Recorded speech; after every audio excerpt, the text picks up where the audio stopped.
Hey everybody, welcome to Movies Worth Talking About, where we talk and talk and talk about movies. I'm John Carlos.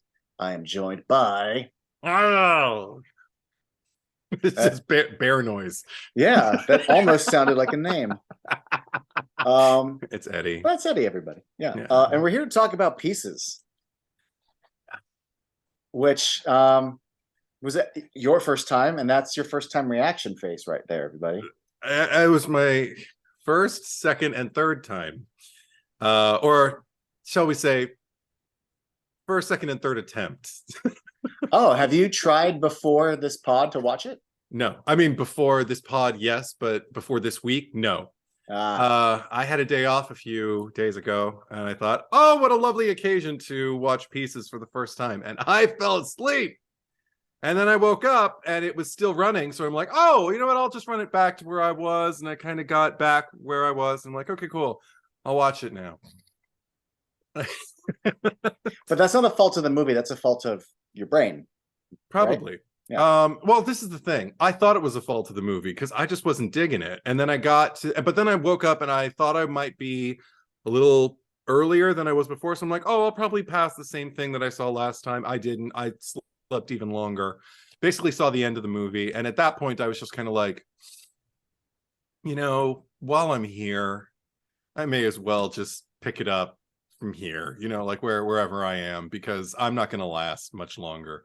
So I watched the ending and I wasn't confused. It all made sense because I didn't know what occupied basically the core of the film. Like I'd say roughly 40 minutes of screen time, maybe even 50. I don't remember exactly. But it made sense. I was like, oh, okay, so that's who did it. Oh, the killer is revealed. Okay. Yeah. And I was just like, okay, I guess I get it. I don't know. I'll watch it again later. And I went back to sleep. And then I watched it before we recorded. And that's why I needed to push forward a little bit just so I could finish it because I wanted to see it in its entirety so I could discuss it. And yeah, so now I it's amazing. It's like I'm so much more into it now than I was before. And I think I'm I so just needed happy. a shower and a meal, can do wonders. But yeah. I think this movie is a blast. It's a fun, it's not the best movie ever made, but I have a really great time. And I had that thing that happens sometimes. Like Yeah. when I watched Phantasm, where I just went, oh God, what if Eddie hates this? He might hate this. I thought I might too. Like while I was watching it, I was just because I feel like it front loads a lot of I mean, okay, let's just get into it. Let's get into the beginning. Yeah, okay. Boston, 1942. A little boy singing about Humpty Dumpty and putting a puzzle together, and his mother comes in, and everything seems nice, and then looks over his shoulder like, what could he possibly be assembling? And sees that it's like a naked lady body. And and then she full on, like without even hesitating, immediately slaps the kid and starts berating him for being disgusting and a brat and all of this stuff. And she Mrs. Reston is her name, and he's little Timmy. And she tells him, go get a plastic bag. I'm gonna burn everything. And I didn't know what the fuck was gonna happen. Like everything, like the house. No, Like, all all the nudie know, stuff. Yeah, I know now, but at the time I was just like, what? Like, okay, that's quite a statement. That would have me in a panic if I were a child, who got caught doing something I guess I oughtn't.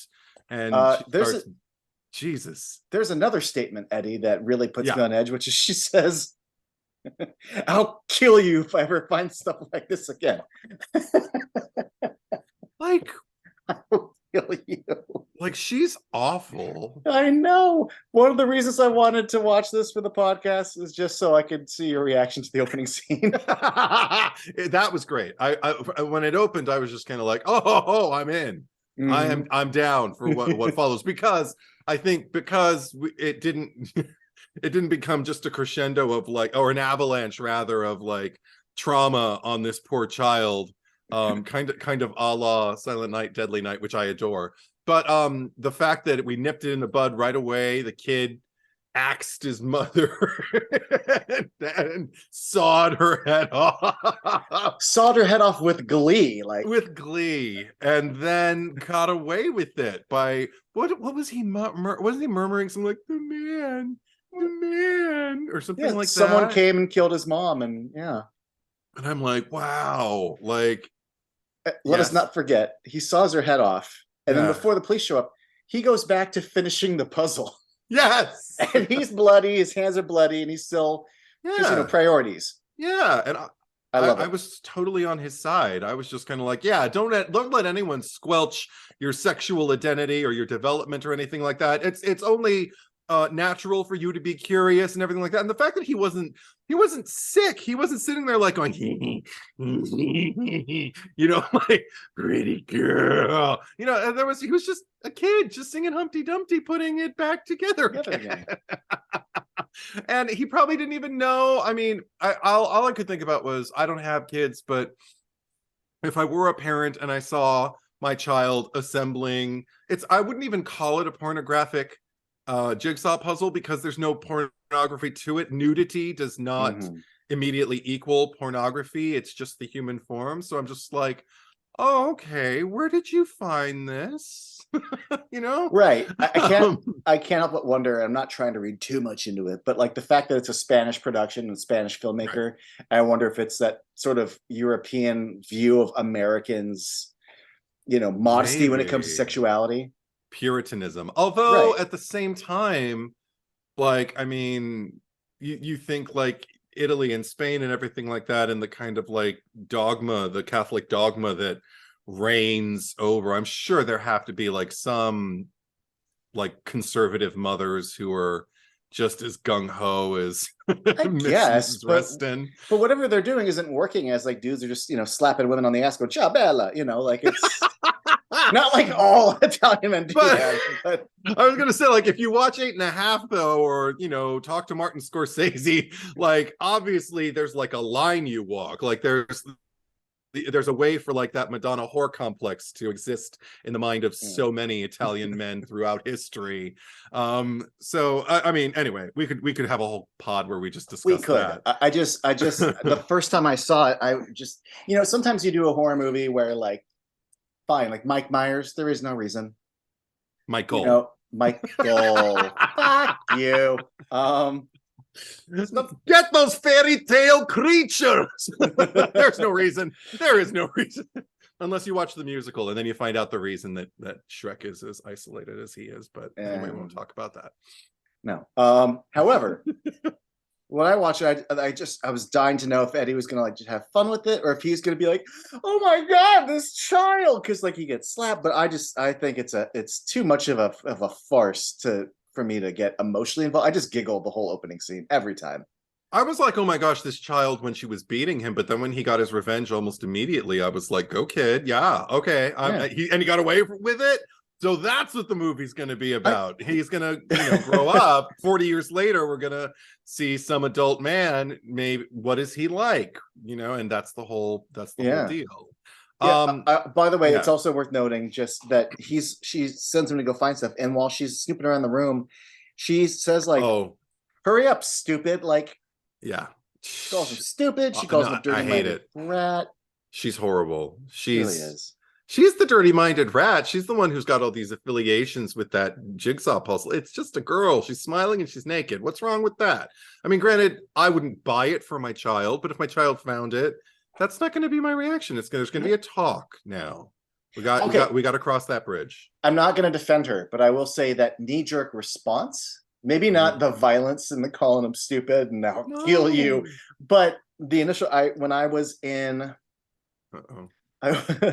true story, when I was in like 3rd grade, maybe 4th grade, probably 3rd grade, definitely little, like I think it was 8 or 9. Went over to a friend's house, sleepover, yada yada. But one of the things that we did was we couldn't sneak away and look at Playboys, so we drew our own Playboys. So we just had paper and crayons, and we were drawing, just huge titted, semi-looking humans with bushes. Okay. Gigantic 80s bushes.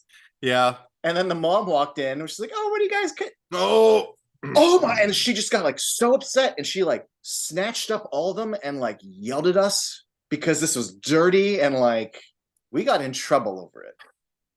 Because like the American equation of nudity is pornography, even in crayon, with stick figures with ridiculous tits. Well, while we're strolling down memory lane, I mean, I had two experiences I can share. One was I enjoyed drawing the human form as well for a long time, and a lot of women. I couldn't draw naked men. I didn't know how.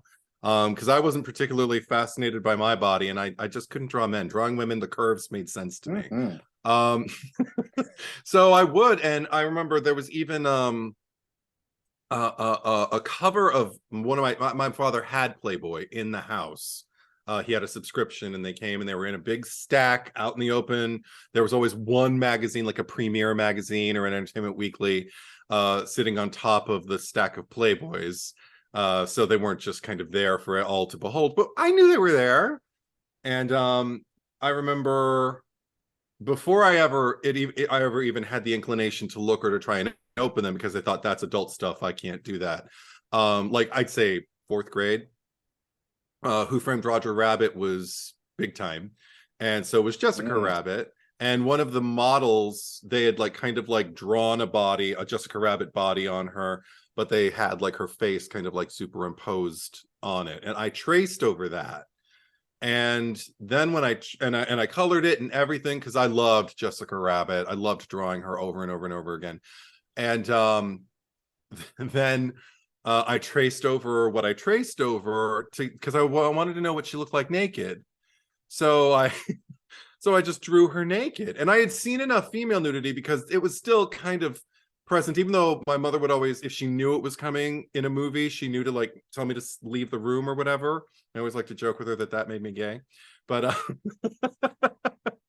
and I'd like either close my eyes or turn around or leave the room. Well, and she'd either fast forward or just wait it out and watch the part of the movie that has nudity in it. But every now and then something would escape, her, I don't know what you call it, her control, and I'd see something. So I knew what naked women looked like.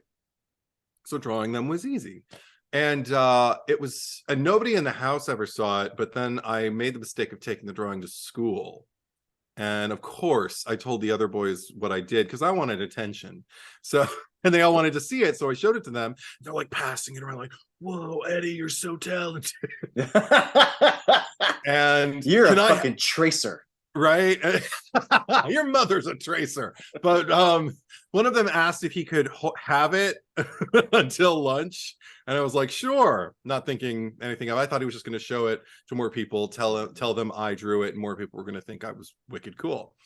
And I guess a teacher ended up getting a hold of it, but not my teacher, but somebody else's teacher heard it through the grapevine. My teacher found out about it, didn't berate me, but called my parents and was worried that I was like, all horned up and weird. And asked, do we need to have like a meeting? My mom's like, no, it's fine. I'll talk to him when he gets back. And she's just, I don't even remember anything about the conversation. I just remember her asking me, did you draw this? And I'm like, yeah. And do you still have it? And I'm like, yeah, I got it back.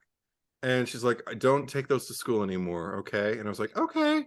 And that was it. I didn't get punished. I don't remember getting yelled at. I don't, it was just kind of like, because my mom was cool like that. She's just kind of like, well, he didn't do anything. I mean, he got caught. That was wrong. Yeah. But he's just young and he's curious. And, yeah. And they don't know the boundaries and sharing and blah, blah, blah, blah, blah. So just don't get caught. What's the lesson? My big takeaway is, I hope you, I don't know your life when it comes to this, but I hope your Grindr profile just is all horned up and weird. Oh my God, it will now.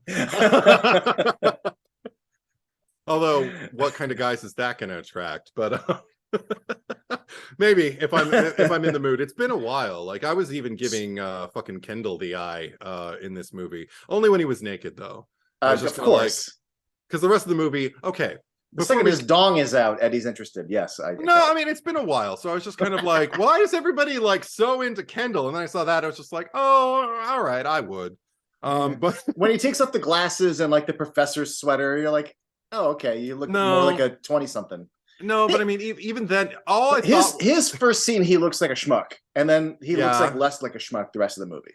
But this is the thing. I don't think he looks like less than a schmuck. I think he looks more like a golden boy. Like, I mean, it looks like they curled his lashes and like gave him some eye makeup or something, and he keeps like posing into the camera, like, you know, I mean, just like this. It's supposed to be boyish, I guess, but it just reads as, I don't know, like fashion. You know, like self-conscious model kind of thing, like catch my innocence, my wide eyes into the camera. I was just kind of like, what is going on? But then there's too much to unpack. But did you recognize him? No, I recognize other people in this, but not Kendall. I didn't recognize him, or at least I didn't think I did, but I just thought, I'm getting the kind of same role, like the guy who everybody wants from that movie that Mystery Science Theater 3000 watched, Pod People, with Trumpy. It was kind of like E.T. but in the woods. Didn't see that one. Oh my god, it's a classic. It's the one that, I mean, for all I know, I might have seen it when I was 10 or 13, but I don't fucking remember it. There's a moment where they're in a recording studio and Kendall is a rock star and everybody's like dancing around, and I actually wanted to rewatch the scene before we recorded, but I don't remember. So they're just like singing something, and he's there singing, and he's berating them because they're singing a half a beat late or whatever. Then finally they do it, and they ask him, "So that was great. What do you think?" And he does this. It stinks, and that's infamous. I get, maybe not infamous, but it's been gifted and memed among the Misties. Yes, among the Misties, it's infamous in certain circles. But so he was that guy, and I was thinking like, I'm totally getting that guy. What else has this guy done though? So I looked it up, and he is the guy. He's the guy from Pod People. It was actually called Extraterrestrial Visitors. That's what it's credited as on IMDb, but it goes by Pod People if you're watching in the Misty circles. Just wanted to bring that up. So should we go back to chronology, or? I guess, but let me just say, speaking of recognizing people, Christopher George, I just actually literally 2 weeks ago, I watched Graduation Day, and he's the coach in Graduation Day. Oh, okay, I haven't seen it. It's worth your time. Yeah. Well, I mean, I don't want to say I'm unreliable, but I have a predilection for like low budget 80s trash, and it's, of course, you know, it's pretty decent. Hey, nice. Linnea Quigley's in it. I mean, so that tells you everything. Yeah, I'm there. So yeah, but yeah, he's a real bastard in Graduation Day. So you're just a real son of a bitch. So yeah, and also he's in, I know him from Graduation Day, but City of the Living Dead. So he's no stranger to horror movies. Oh, wow. And then obviously fucking Bluto. Yeah. every once in a while, that guy shows up in a movie and I just go, oh, fucking Bluto. It's Paul L. Smith. Yeah.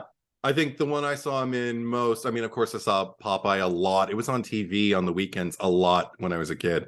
KTLA. I saw him in Dune also, but the one I watched the most, I think, was Haunted Honeymoon, when he played Gene Wilder's Uncle Paul. Yeah. And he's always creepy. He's always creepy. I feel like the direction he was given in this movie was, can you just squint with like one eye? Yeah. Just do that for every scene. Just side eye the whole time, and just distrust and just regard everyone. And we'll like cut if they ask you to do something, something, just look at them suspiciously. Yeah. Even when you've been proven innocent and like you come out and join the others, you still just yeah. Or even if there's a couple teenagers fucking on a tree. I swear, the first time I saw that, I'm like, oh, they're fully clothed. Then I went back and I'm like, wait a minute. His pants aren't past his ass, but they're is he dry humping her? I think are they fucking, but they're trying to look as clothed as possible to not get in trouble. It's strange. It's the most uncomfortable looking sex I've ever seen. Anything simulated, you know, is gonna probably look uncomfortable. Even if it doesn't look uncomfortable, it's going to be uncomfortable. Not like I got my opera glasses out to look, but it looks like his pants are down just low enough that if his shaft is out, he's probably getting cut with his zipper. Like, that's not how you do it, son. That's all. Unless she was just so like ready, she just tore past the zipper. Ooh. So, I mean, haven't we all been there where you just gotta have it? You're like, oh, sorry, I'll buy you new pants. I don't know. That happens to me all the time.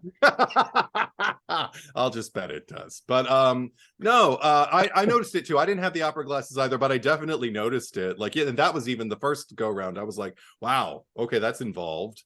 Yeah. Okay, so question though.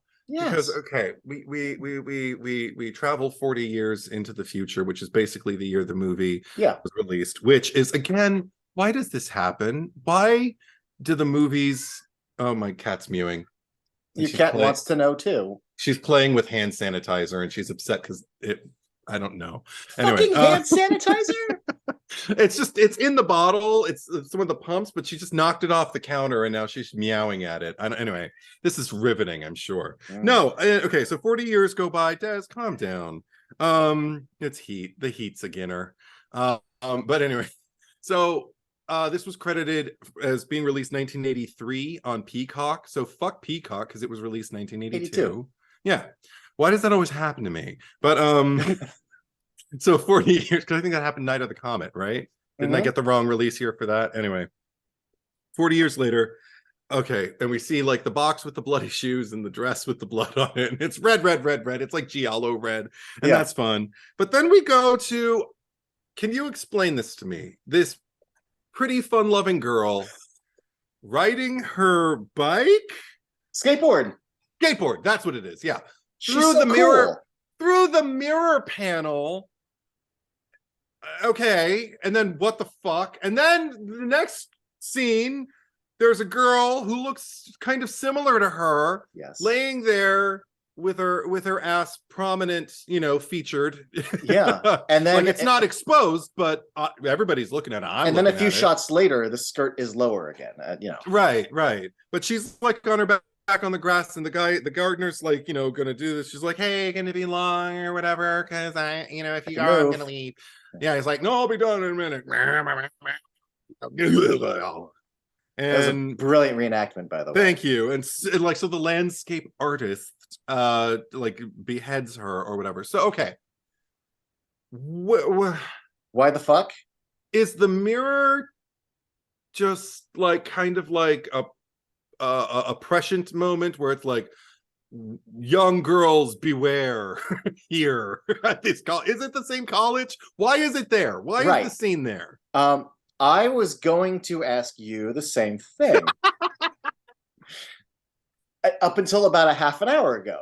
All right. Because I've seen this movie now 4 times, and every time I watch it, I always go, all right, like when the language of cinema tells you when you cut from one scene to another, there's usually like a point or, but this girl is skating and hi, and then she drives through a mirror, and then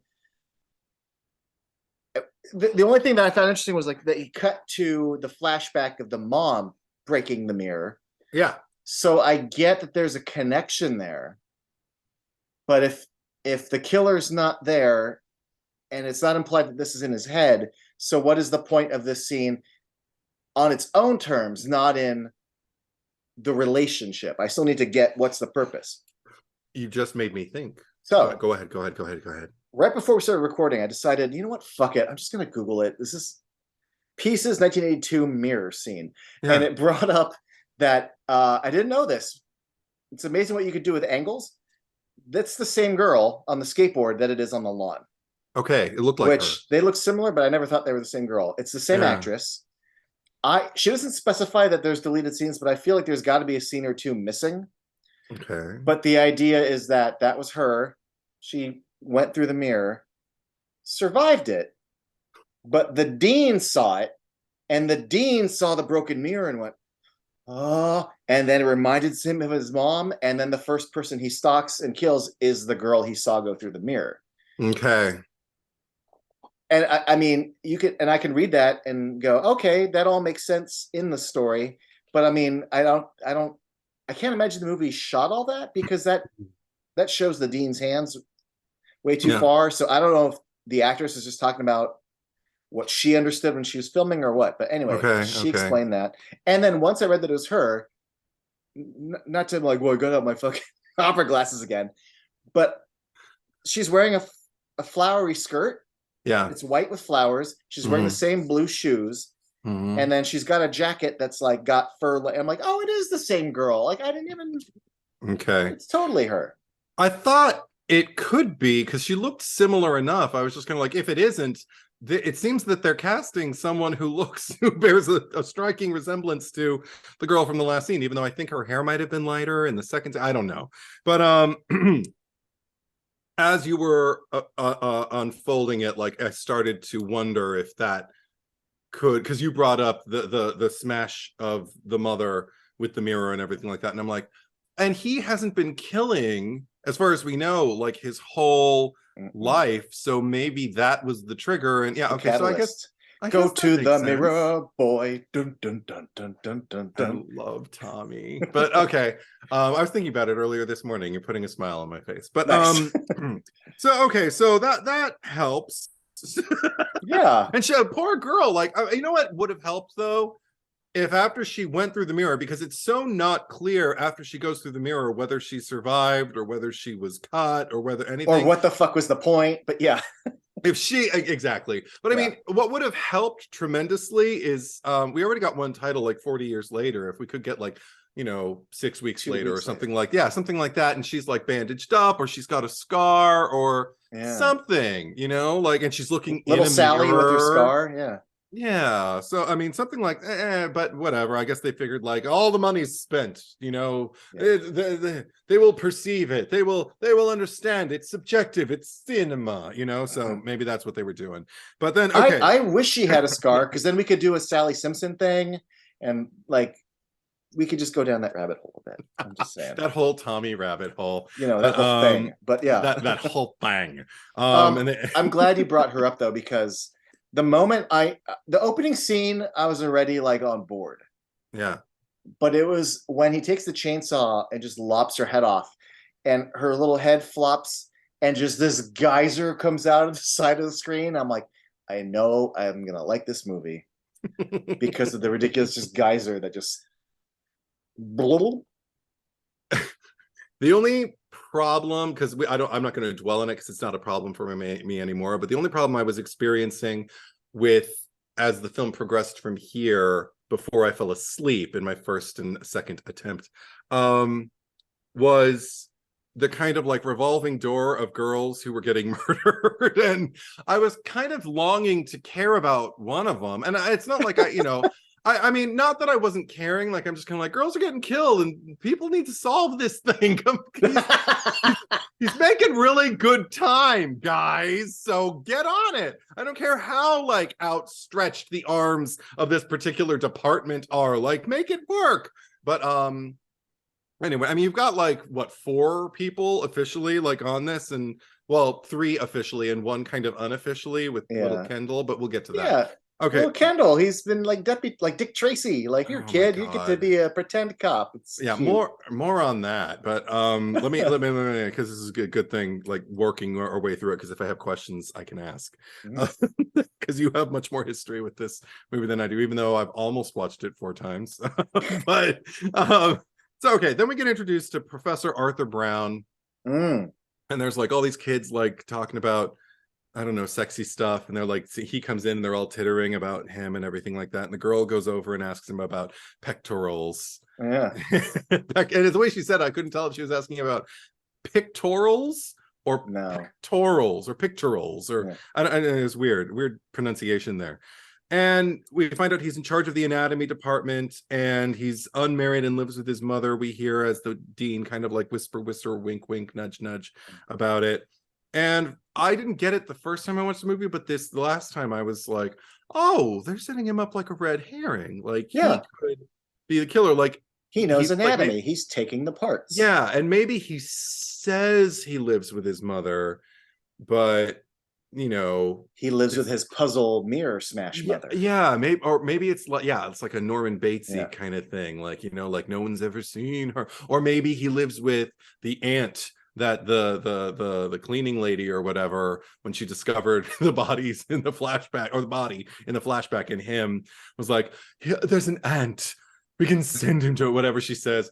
And like maybe like Corky St. Clair's wife, Yeah, right. Or Penny, or I even thought, like, what if he lives? Or I even thought, like, yeah, exactly. But or what if he lives with the aunt, but she's like an invalid, an invalid, and can't speak, so nobody ever sees her. But there's a body in case they ever need to, like, reference to someone. Like, you really like read into this. I really did. Because this is the thing.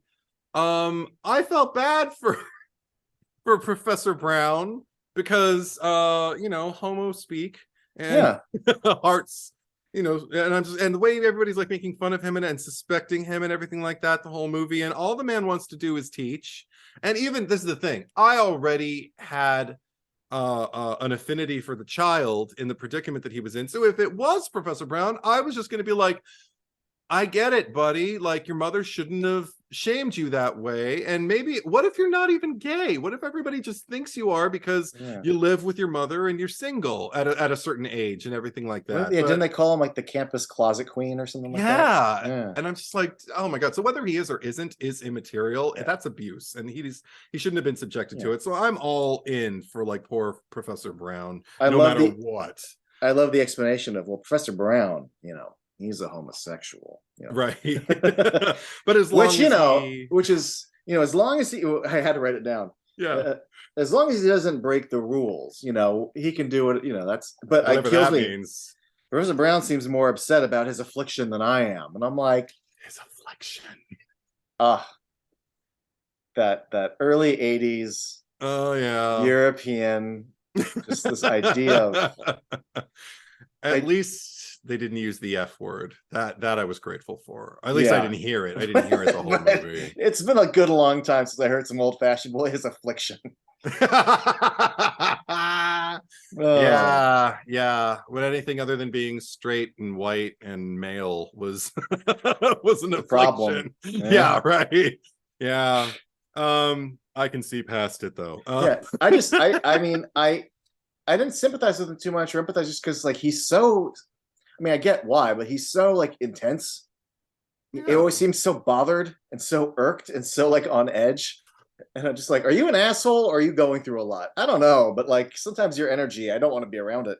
The only time I was kind of against Professor Brown was, and granted, he was kind of, like, given the leeway, because I think the person I find fault with the most, aside from Kendall, just because Kendall is enabled by him, is Lieutenant Bracken. Okay, what is this guy's story? Because like, they get to one of the murder scenes, one of the many murder scenes, and he's there, and Professor Brown shows up, and it's before he starts giving him, like, the suspicious eye. He's just like, something to the effect of, like, Professor Brown, I don't want to wait for the coroner to get here, so will you take a look at this and tell me what you think happened? And he goes over and immediately touches the blood-soaked chainsaw, and he's just gonna, like, oh, basically, Lieutenant Bracken just kind of like, wait, and he's just like, what? And he's just kind of like, could you please try not to touch the items in the crime scene? You may have contaminated it or something like that. Yeah. And he's still not letting go. Professor Brown is still there holding on to it, looking at him blank face, like, what? Oh, I'm sorry. Like, taking his sweet ass. That's one thing. These people, like, we're on the crime scene and trying to solve it, and like, they take their time. And they jump to the conclusions. I understand the movie has to move forward, but in my opinion, yes, this girl could have been cut up by this chainsaw. It's elementary. And I'm like, in a court of law, like, I'm just saying hypothetically, someone could have come in there, cut her up or something else, and then placed a chainsaw to make it look like it was chainsaw with fingerprints. This is how detective work works. But he just goes, no, this chainsaw did it. Yeah. Same thing with, like, they get the call about the dean, and it's like, when he was a kid, it's got to be him. I'm like, no, it might not be. You should go question him. Well, also, because it doesn't even enter their minds like, oh, he could have killed his mother. They just find out somebody killed his mother when he was a boy, so it must have messed him up. So let's go because like that's. Or he was just, I mean, obviously it was him. I'm just saying that. Yeah, but the basis, the grounds on which they are like erecting this case are grounds of clay. Yeah. But the lieutenant, that's one of the things I find one of the more interesting elements to the movie is that when I first of all, it's 1982, and whatever film stock or whatever, what they were shooting on, you can look at a movie from the 70s and go, oh, that's a 70s movie. You know what I mean? Yeah. So yeah, it definitely has that late 70s, early 80s, especially with the cast and what they're wearing and how the film looks. But also, I always presumed that this was like a late Giallo movie because we have black gloved POV killer. The movie has a European flavor. It's got the Giallo dubbing where everyone just sort of speaks whatever they need to, and then we'll dub it all later. And then much later, I found out, oh, it's not actually Italian at all. Could have fooled me. Yeah. But all to say that the other reason I thought that it was an Italian movie is that so many of the Giallo movies are just, I happen to be here when this girl got killed, and the cops are like, well, you're with us now. I am an expert in this one field, but now I'm just being brought into this entire case. Or I just, like Big Lebowski, just sort of, I'm in this case now. So I thought it was that, but this movie, more than the other ones, though, really explains. They stop to talk about how, like, you shouldn't, but we need you. I'm short-staffed, so I really need you because we're short-staffed. So be careful. At some point, they literally need to go, and he's like, "You come with me." No, wait, you stay. Actually, you come with me, but stay here, but stay over there, and just or stop bringing a kid on everything. But at least they were constantly acknowledging that this is not normal. We shouldn't normally do this. But gosh darn it, do we appreciate you, Kendall? Oh my God. There's plenty of that going on. Also, okay. It helped this most recent viewing seeing the Dean's entrance because he enters like Joe Evil, he like comes in, it's like black suit, red tie. Well, hello, kind of like energy. It's just like, like total villainy energy, like anybody's paying attention. Okay, obviously it's him. I didn't know that the first time around, but it made sense. He's, and also the fact that he covers so badly because like he doesn't seem to care that the students are dropping. He's just kind of like, oh, is this really necessary? And obviously this is just an unfortunate accident and whatnot. And I'm just kind of like, oh my gosh, what a tool. And then, okay, Lieutenant Bracken starts asking about the victim. Literally victim shaming, asking like, what kind of girl was she? Did she run around with guys? Because that might explain the murder if she was a loose woman, loose morals. These kind of girls get killed all the time. Yeah, they're practically asking for it. Exactly. What a piece of shit Lieutenant Bracken is. And then his, I didn't get the name of his cohort. The sergeant, what's his name? Sergeant Steely Eyes. Yeah, Sergeant Steely Eyes. I like that better. Anyway. Yeah. So Sergeant Steely Eyes. I wrote down this line. I enjoyed it so much when he was describing like what the case was. He was explaining it to maybe the dean. I don't remember, but he's just like, we're just out buying clothes without labels and trying them on for size. And I'm like, I'm going to use that in my daily life. Anytime I'm like stabbing out in the dark, like, no, I like this one better. Well, try them on for size. Why not? It was so cute. And so, I don't know. It just made me think like, is Sergeant Steely Eyes a little light in the loafers maybe too? Or I mean, he doesn't have to be to care what he looks like, but, trying on clothes. I love it. I get the impression that he's one of the Spanish or European actors in the movie. Yes. I thought actually Lieutenant Bracken was obviously like an American actor because like the voice itself seemed to match the face. Oh, is he Canadian or something? Well, I don't know. No, or Canadian or whatever. No, but I've seen him in plenty of other American, Canadian American productions. Yeah. But then there was like one scene a little later in the movie. I don't even remember what it was, but there was one scene where the dubbing was terrible. Maybe he got emotional or something, but it got to that point where it was like, okay, well, would the same actor be that bad at replicating what he did on screen? Like he'd remember, right? But I don't know. Maybe It might also not be him. It might not. He might not have been available, and they just, Yeah, maybe. But it was good up until then. The PG cut of Mallrats, where like Jay, all of his customers are dubbed by not Jay Muse. Like, yeah. Got someone else. Okay, and then there's the introduction of, we already brought him up, but Willard or Willard. Willard. Whereas we have like in the Bad Seed, the gardener in that one is Leroy, not Leroy. Oh. So here we have Willard, Bluto, who okay. Total red herring to the point where I'm just kind of like, I can't remember at what point in the movie we actually see the body of the killer, like the silhouette. It doesn't take much longer. Maybe at least a half hour into the movie. Technically, it's that first girl. Like, you see him in the bushes, like with his coat, right? His thing up, The gardener and everything like that. And he's not, Bluto. He's he's kind of like, mannequin shaped. And so I'm just kind of like, well, it's obviously not him. But poor guy, like people are gonna look at him. I saw the dean looking at him, shaking his head the first time, and I was just kind of like, yeah, I would probably suspect him too if I hadn't seen the killer before. He's got that, like, it doesn't seem like it would take much. And when the police come into the pool, he's just throwing fools like crazy. He's John Wick. It's just, I mean, little Kendall has got the little plywood and like I got this stick. And it just panel just breaks on him and nothing, and he's still standing there like he could do something with it, and he just kind of gets chased off screen. But the way he's just, I mean, on one hand I get it, like it's incriminating. You've been seen grabbing your chainsaw again before you realize it is smothered in blood. And then little Kendall, that piece of shit, just saw you. He's gonna go run off and be like, oh my god, it's Willard, everybody look, and everyone's gonna think it's you, and you don't speak good. So he doesn't talk like that, but he doesn't, you don't not good with the words. You can't sit there and go, no, it wasn't me, and what, I don't know, it's just my chainsaw here, and then there's a decapitated girl, and I swear he can't say any of that. He can't say any of that. Just, all he can do this. Yeah.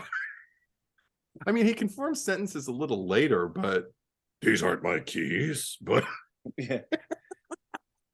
but okay, so poor Willard. But just cycle back a little bit. The decapitated girl.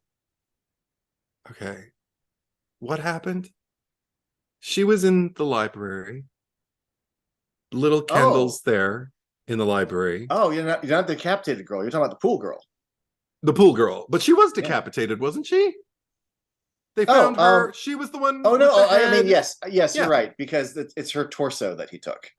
Sure. And she's the one who Kendall goes to. My brain is torso girl because torso, like, he took her torso. But yes, he lopped off her extremities. Yes. And they were all in a little pile, or not pile, but arranged on the floor, like She's and that's a case where I have to. I wonder about the director, because. Like, okay, the staging is so weird where he throws in this net with the pole over her head. She's like, instead of like, I don't know, this and then diving under the water, she's just like, oh God, and you see her kind of struggling. But I have to justify, I go, okay. He's just that strong. So he's like pulling, and the force. You can't push against the force of his, I don't want to call him strong, but like, I mean, you could drop under the water. That's what Eddie, what I'm trying to say is that maybe she couldn't push it out from under her chin, and she couldn't drop. That's my first impression, is of course you drop under the water. This is stupid. But let's go with it. Let's go with, oh my God, he's hooked me under my chin and throat so bad that like I'm getting pulled. Yes. But the fact that she somehow, again, I'm doing the work here, must have lost consciousness, because once she hits the edge of the pool, she just lays there enough for him to just pick her up. So the struggle's done. Lays there. Yes. Comes to, and then goes.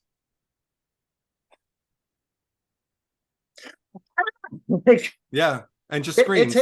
It takes many seconds for her to react to a chainsaw coming at her. And then, I mean, and I imagine Eddie in his like, why aren't you fighting? You know, like, I need my girls to fight. And she just sort of lays there and looks at it for a really long time and then gets killed. But not as funny as some of the other deaths, but her sheer lack of anything cracks me up. When I knew it was coming, I appreciated it a lot more than when I was watching it happen the first time. I was just I had exactly the experience you would expect me to. But like I said, once I knew it was coming, I was just kind of like, oh, there she is. She's so dumb. I mean, I don't want to say she deserves to die, but she's not fighting for her life. So maybe she wanted it. I don't know. But okay. But the thing is, okay, just cycle back because I'm confused. I can't remember. I mean, I just saw it and I can't remember. Did she say to Kendall that she wanted to get it on with him while they were in the library and then she left? Or did she pass him a note? What happened? I've always, I've never, again, this has got to be a victim of editing. She like sent him a note. Right. I want to fuck in the water. Right. Then she leaves. The implication is come meet me in the pool. She tells the girls, I'm going to the pool. Yeah. And then doesn't go. I don't understand how the time works because then the little annoying fella, he looks like a Herman. I don't know, but he comes in with a note, and his name is Alistair. Alistair. He doesn't look like an Alistair. No, Alistair Schwartz. They made him Jewish. All I know is the note, and then he reads it, and then you find out someone sent him the note. And it was immediate, but then it took him half an hour to. He's been looking for Kendall for half an hour. Yeah, trying to get him this note. I always just go fuck it and just let it go because I can't make any sense of it. I haven't made sense of it, and I don't think I ever will make sense of it.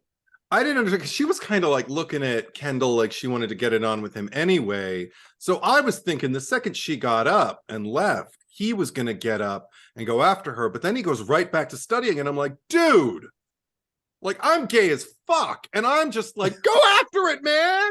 She's good to go. Yeah, she's good to go. The green light is, they are waving you through on the runway. The guy with the cones, yes. Exactly.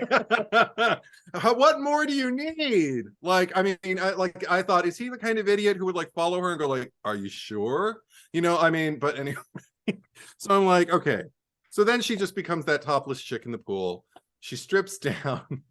I mean, she's not topless at first. She's in her bra and panties. She's stripping quite clearly for the camera. Yeah. She's almost looking down the barrel of the lens. But she does this curious thing, which I thought, is it artistic? Because she takes this, I don't know if it's ribbon or thread, but she takes this red, let's call it ribbon. Oh. And she ties it like around her head, like around her hair and everything like that. But then when she gets into the pool, because then she takes her top off. So she's got a ribbon and bottoms, like bikini bottoms, gets into the pool and starts swimming. The ribbon immediately falls around her neck and she's got this red thing. And I thought, is that supposed to like set the precedent for her decapitation? Like the fact that there's shadow. And also almost maybe like it's maybe a red, not flag, but a red cape, like for the bull, like to kind of like, as if she weren't horror movie, the kind of like victim-y enough, like the fact that she's got this red thing, like, hey, come on, big boy. It's like a dotted line with a marker. Yeah, exactly. Look what I made for you. I don't know. I wonder. I feel like you're thinking about it way more than anyone involved in the production did. Just because it collapsed, like why tie up your hair? That's the thing. Because here's I don't want to say dumb, but like there's little things that women do that they're not part of my daily life and what so like I understand like you get the hair ties on your wrist and then like you're there for ponytails, so I saw her take this thing out. I'm like, oh, is she gonna tie her hair up? And then halfway through I'm like, no, because if it goes this way, then what does it do? Nothing. I was waiting for it to have a purpose, and it had no purpose. No. And I think in the bigger text, it has no purpose either. So artistic. It was just a weird moment. It's her lucky hair ribbon when she goes swimming. That's the most involved explanation we could come up with. So anyway, it just occurred to me. Yeah. Okay. No, I just don't understand how she gets a hoop around her neck and somehow gets choked to the point of blacking out. Right. But whatever. So there's a game of telephone, and my bigger problem. I'm sorry. My bigger problem is the fact that we don't see her kill. Yeah, because there's some other ones we get to see some good dismemberment, but hers is a cutaway. But it's, you know, if you're following the rules of like, there's tits and murder in the movie, that was your big tit scene. I mean, there's a lot in this movie, but it was enough for me that she stood perfectly still, or sat perfectly still while she was being approached by the killer. I was just we all get it. I get a good laugh out of it. But yeah, it's funny, and dumb. But okay, so then that's when like we start to establish. We went over everything but the Willard fight and Kendall finding out about the number and all of that, and then there's Lieutenant Bracken doesn't want to wait for the coroner, so Professor Arthur Brown is doing the thing, and is that when they take on Kendall? Because Kendall up until now is kind of a tool, because like he has that exchange with Alistair where he's just kind of like, I just whistle and they come running, and I'm like, what? And I mean, once it was naked, I was just kind of like, well, I mean, if you're showcasing that, maybe like it's not bad as showers go. But then okay, if there's nothing else to address within all of that stuff that we've already kind of covered, I have a question. Yeah. The dance number. Yeah. You're in a dance class with yet another kind of anonymous, well, a sea of anonymous girls. Do they have names? I don't know. No. No, they're just the girls dancing. And it lasts a while. And the choreography basically consists of turn, arms, arms, turn, arms, arms, turn, kick, arms, arms, turn, arms. This is good shit, Eddie. I was laughing my ass off because it was the most mediocre, like Dance 101. Eddie, it's a beginner's class. She should be teaching 4-year-olds this, like, turn, arms. Eddie, sometimes you don't decide you want to become a dancer until college, and this is your college beginners class.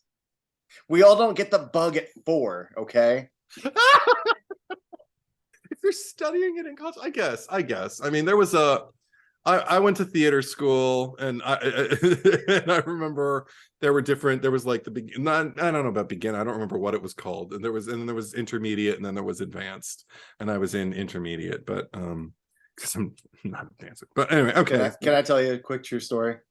I took tap when I was 5 for a little bit. And then I took tap again for when I was 13 for a few months and quit. Mm-hmm. And then at 16, me and my buddy were like, let's do tap. We'll go together. We'll take tap.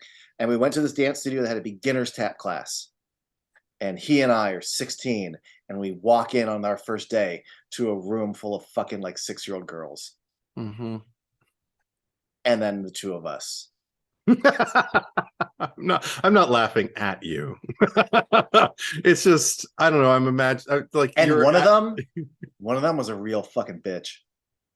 No, I hate that when the kids do that. We had to do across the floor, and it was like it was like a flap shuffle step. Yeah, it was like just like a 3-thing routine, and you just do that across the floor.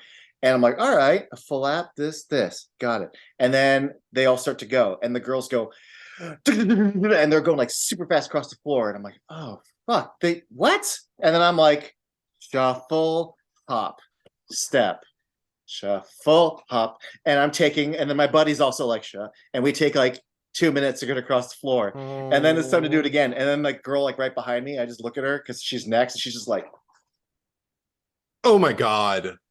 I'm like, fuck me, what? Come on. I wish you would have said that. Beginner's class. Give me a break. Right. Even just a, hey! And then the teacher would be like, is there a problem? And you're like, no, miss. What's your name? And no surprise, I quit that, and the peer pressure from 7-year-olds might have been part of it. I still remember Time Step, and I remember flapping across the room and stuff like that. I don't remember. I remember that thing. I don't even remember what it's called, but that thing where you're on your heels and you go chuck chuck, and then you like not flap, but you tap with your toes, and it goes go go go like that. Oh yeah, whatever that is. Yeah.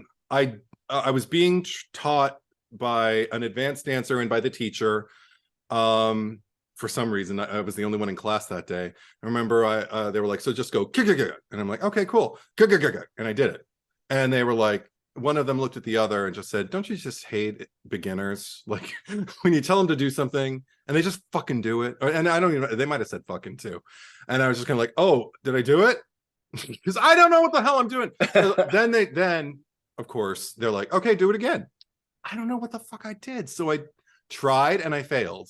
And I couldn't do it again for the rest of class. And they're like, well, beginner's luck, I guess. I'm like, but you'll get there. I'm like, yeah. Haven't done it since. But okay, so the dance.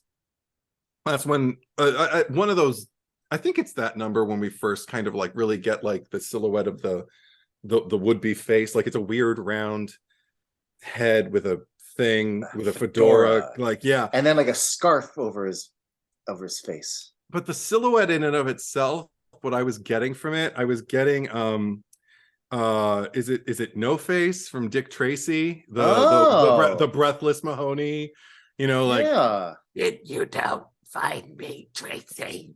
In fact, you know it won't even hurt you, but your big career is over. I mean, I was like, oh my god, is that breathless Mahoney? Is she the killer? No, she's not.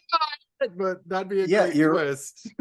The silhouette is very No Face, but for me, you know what the impression I got with the little bandage or the scarf over the nose is, it reminded me of The Shadow. Oh yeah, I could see that too. It's fun. Yeah, I love a fedora in a horror movie. There needs to be more slashers who wear a fedora and a scarf.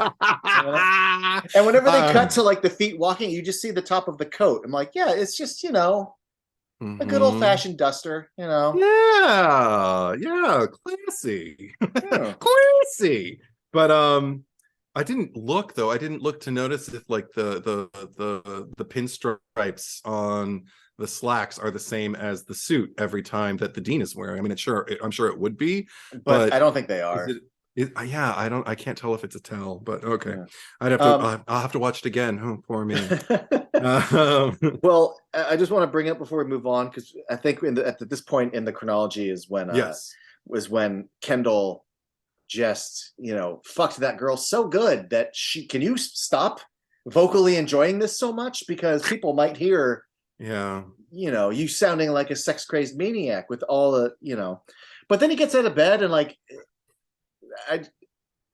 if he just fucked her, then his dick is so limp. I'm like, so is he finger blasting her real good? I don't know what's happening. I must have because they're not in a coital position either. No, that's why I didn't think that they were fucking at all. I actually was eating an orange, and I was probably concentrating on the orange at that particular He's got moment. magic fingers. Yeah. I thought that she was having a nightmare. That's what I thought the noises she was making were, because she was afraid of the killer, so she was having a nightmare that the killer was pursuing her. No, I'm sure it wasn't. You've seen the movie more than I have, but okay, he found the spot. Yeah, it's just weird that they're in a position that. Yeah, and then all the dialogue after, which is you know, I'll control myself. Yeah. I'll control myself, Kendall, if we do it again. Yeah, what if you gag me? What if you gag me?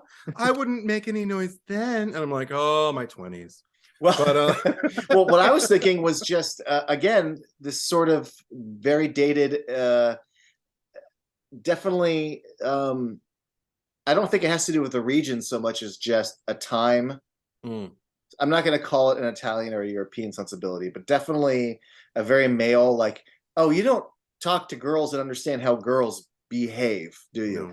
No. This idea of like everyone in this movie is really horned up. It's kind of borderline Grease 2, You know, go up to the doctor and be like, "Oh, my pectoral muscles," and then like, "Oh, how'd you like to make it with him?" And they're like, "Oh, the campus queen, like, there's a couple fucking by a tree. She's going to the pool for sex." Yeah. Like, and just like, oh, what if you gag me? Like, there's this very sort of like nympho energy to this movie. Alistair too, like with you mean you made her too? Wow, man, are you a Casanova? Let me talk to this random girl and like say, hey, what are you doing Friday night? Nope. All right, bye. Fuck, you know, like everything. I was mistaken to ask anyway. I don't know what he said, but he's a douche. There are times where I feel like the movie could have been directed by a 12-year-old boy just because of that like horned up energy, you know? Totally. Absolutely. So, yeah, I definitely get that when Kendall's you know. I did laugh though when after she's introduced Mary Riggs, the tennis champion.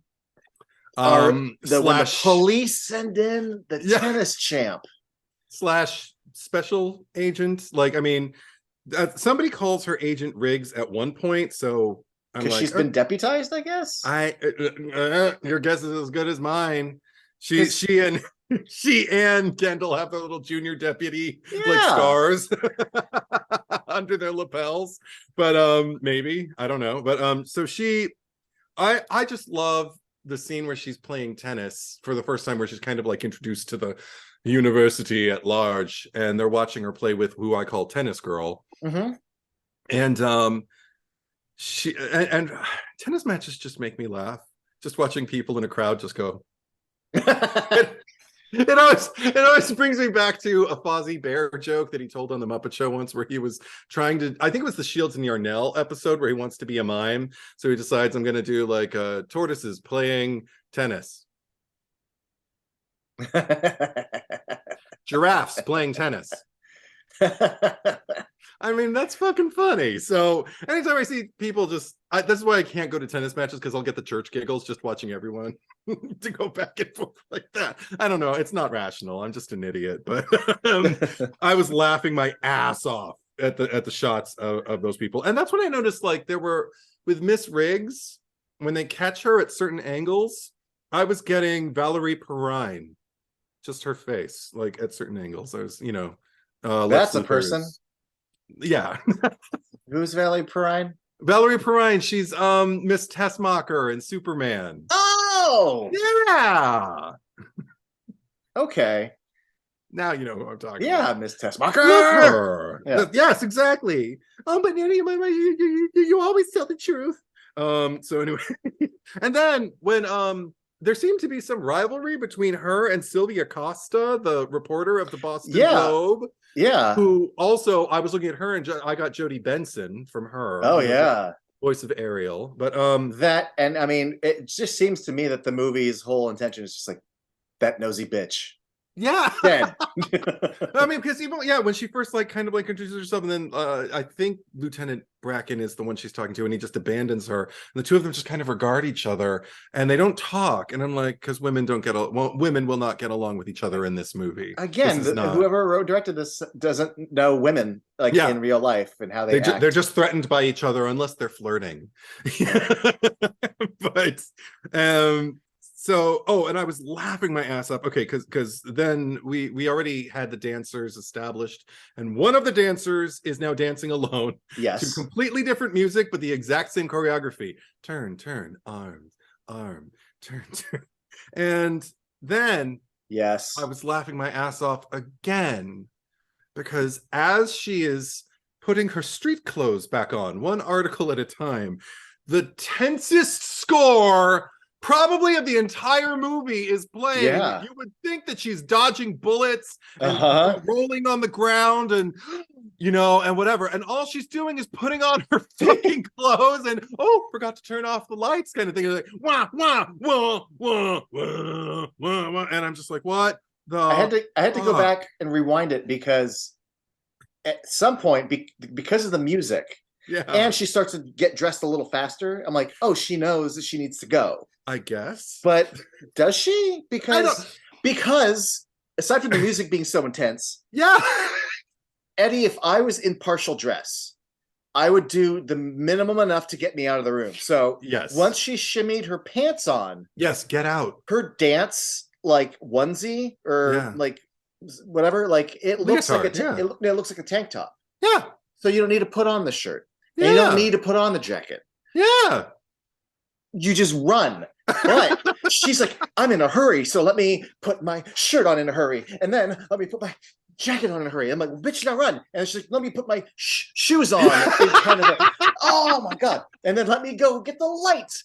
Exactly. Oh, I almost forgot. So sure enough, I did have to go back and rewind to see that like she's turning off the music. Then she goes over, and then you see like a door outside that room, a door opens, and she's immediately like, oh, there's a person. I must start getting right. Yeah.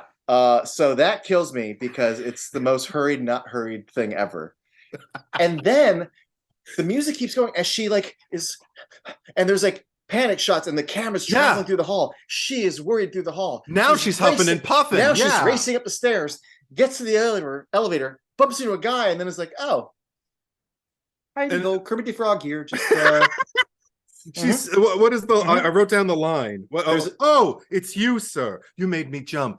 Let's just wait for the elevator in silence. I'm not going to tell you, even without I was out running. Yes, like all of a sudden, like so heidi ho. But then also, then she gets in the elevator. Yes. Then we see him from behind go into the elevator. Yeah. With the chainsaw behind his arm, which means that the whole time they were standing there, he was holding a chainsaw at just the right angle that, like, even with the blade sticking several feet out, she never saw a chainsaw behind his arm. No. And then the extra fun is once we're in the elevator. Yes. I presumed he was still holding it behind him, but then they just change angles and they just cut to him with it in front of him. And she's like, wait, what? And, as if he like whipped it out from under his coat, but just how did the chainsaw in the front? And she didn't say, I don't care. Fuck you, your arm's gone. Fuck you, you're dead. That was great. Oh, the dismemberment was hilarious. And then I had to wonder though, because he went for the arms first. I wondered like, maybe the dean is critiquing her lazy arms in the choreography.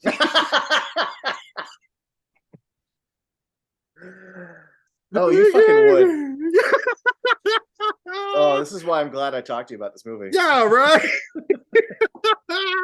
And then, okay, they all get on the scene and Kendall's there again. And that's when I wrote the question, because I'd already made the observation, but I just didn't understand why. I mean, I get that because it's a fucking pseudo Jala movie, and here's our hero who doesn't need to be here. No, but I mean, okay, because this is the thing. Like, I get if they're short-staffed or whatever, and they need all the help they can get. Like, he's growling Lieutenant Bracken on the phone, like, and all that about it. I'm like, okay, whatever, if you say so. But why does Lieutenant Bracken trust Kendall so implicitly? Like, there's one point later in the movie where he's on the phone with Steely Eyes, and he says something. He's saying like hey, shouldn't he be one of the what do you call it, the suspects? And he's just kind of like, that kid's not I wrote it down somewhere and I don't remember where, but it's just like, that kid's not a suspect, and you know it. He's good as the day is long. We should erect statues to boys like. I mean, he basically could have been saying all of this, but basically, oh yeah, that kid's clean and you know it. And I'm like, do we? What? Just because he? Hey, I mean, oh God. So Eddie, he's got glasses and a little sweater. That he takes off. I don't need a backstory, but if there was just even, if the lieutenant was like, I had a son who looked just like him, and my son was so just some bullshit ass, But yeah, no, nothing. No, I have no excuse for you. It's just.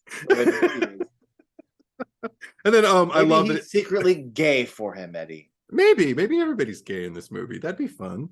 But maybe he says, I love this line, if you have to, use the department's whole budget.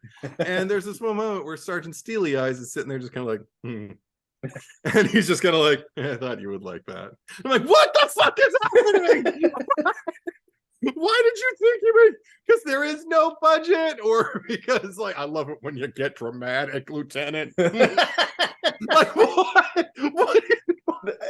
I kind of like that there's this whole sort of world and humor that like I'm not fully privy to, and it gives the movie a life beyond itself. Right, yeah. Like, I mean, the more I watch it, the more I'm gonna like build up headcanon as to the relationships and the histories of these characters and why they're doing what they're doing. And I'm gonna have the best time. One little thing that I really appreciate about the elevator kill is when the cops arrive. You don't see this enough in movies. Oh yeah. They look at it and this one cop's like, "Whoa!"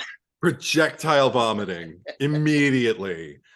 More people who arrive on scenes need to puke when they see, especially when they're officials. Like when they're the only time I've ever heard that, like from like police, is the story of when the police who went to Ed Gein's home and couldn't find him, so they went to his shed, as it were, and just opened up the doors and they let the daylight in, and they saw the woman that they were searching for, the body like trussed out like a deer. I don't know if it's trussed out or whatever you call it, but she had been dressed the way you would like a deer, and you know, like the vertebrae and the rib cage cut open and everything. And immediately these guys who had seen things, you know, before, no stranger to, I guess, crime scenes and murder scenes or whatever, had to projectile vomit into, I guess, the driveway or whatever. And so that's immediately what I thought of when I thought about this movie. I'm like, oh, it's that bad. Okay. that's pretty bad. I mean, you and I, we love Hannibal, the show. Yeah. Realistically, if you walked into any of those murder scenes, you'd be like, blah, blah, blah, like instantly. Oh god. Oh god, see, you're giving me goosebumps. I'm just reliving the one with the mushrooms. No, god. Oh god. That'll turn me off. That'll put me off food for a week if I think about it enough. So let's talk about something more pleasant, shall we? Can we? What's up with the guy? I hope you're gonna say doing the martial arts. Yeah. Okay. Just, you know, that's Chow. He's my kung fu professor. This rando comes out of nowhere and starts attacking my sweet Agent Mary. She's doing the best she can deflecting, and she actually like does, I don't remember what she does. There you go. She kicks him in the dick and takes him out. Yeah. He is down and he is cold for like a few seconds. He's not clutching his junk going, oh, or anything. He just goes, buh. Like sometimes Eddie, though. Just play possum. Just like, oh no, she'll do worse if I don't just go limp. Or no, sometimes the right hit will just like just neutralize you. Yes. I've never been neutralized. I always go into the fetal position if there's any kind of action. Oh yeah, no, he's splayed. Nice. He should be tucked. Yeah, he should be tucked a little, you know, like, I mean, and inhaling through a closed throat, you know, kind of thing. But anyway, so he comes out attacking Agent Mary. She gives him the thing, and Kendall jumps out of nowhere. That's my kung fu instructor. And then he makes some kind of comment about chop suey or something, and I'm like, oh dear. Well, oh hey Chow, and he's like, what's going on? He's like, well, you know, hold on. Oh no. Where did it? You have it. Well, he's like, oh, I was out here, you know, jogging, whatever. Next thing I know, I'm on the ground. Must have been something I eat. Bad chop suey. Not something I ate. Must be something I eat. Like it's. Oh yeah. No. Oh, the broken English was intolerable. That bad chop suey. I was like, thank God you weren't here earlier, and thank God we don't see you again. But what did you have to be here, really? Yeah. God, it's terrible. But also the fact that it's an attack, and she attacks him. But then once Kendall establishes, oh, it's Chow, he just pops up and he's in pretty good spirits. Like, oh, yeah, it's he seems fine. And fine. she seems to be pretty like, oh, it was nothing. Well, yeah. And then they just sort of, like he leaves, and she's immediately just fine with it. If it were an episode of Chips or something along those lines, they all would have gone, end credits, like, right. Exactly. As they're all frozen, laughing, tossing their head back. I did have to go back and go, well, let me see. Does this scene actually, because my instinct is this scene makes no sense. No. Let me try to justify it. He's out jogging, and then she rounds the corner with like a flashlight. So he goes, fuck you, I don't know what you are. who are you? There's already a maniac with a chainsaw, so let me just start attacking the stranger. And halfway through the attack, she pulls a gun on him. And he's like, oh yeah, I definitely have to keep attacking. You're pulling a gun on me. And I can almost make myself believe that, but I don't. No, I don't either. Not for a second. It's sweet. It's sweet that you're trying, though. I appreciate that. Also, the fact that like there was the sound of a chainsaw, but it was Kendall's little scooter or bike the whole time. It was like, and she's telling me, "Oh, you have to stop riding that while the killer's loose. It sounds like a chainsaw." Oh, whatever. I do want to point out something, please, and that's that Chow is an incredibly like random. Just like the movie stops, yes, and it just does this for a minute. What the fuck? One of the little trivia things I saw on IMDb is that this movie is apparently Eli Roth's favorite slasher movie. And I can't help but think, I'm like, oh, that explains the Pancakes kids so much now. Yeah. Like, I don't know, for a lot. But for no reason, pancakes, you know, like he's like, you could just stop a movie and do dumb shit for a minute. I'm gonna do that, you know. And I think I even read somewhere that like one of the producers on this movie was also producing a martial arts movie and just brought that guy in for the day. Makes sense. I guarantee, I don't know the story, but I'm sure that Pancakes kid is like a friend of Eli Roth's. Yeah, totally. Like, you can just bring in people you know and throw them in for dumb shit? Yeah. I'm gonna do that.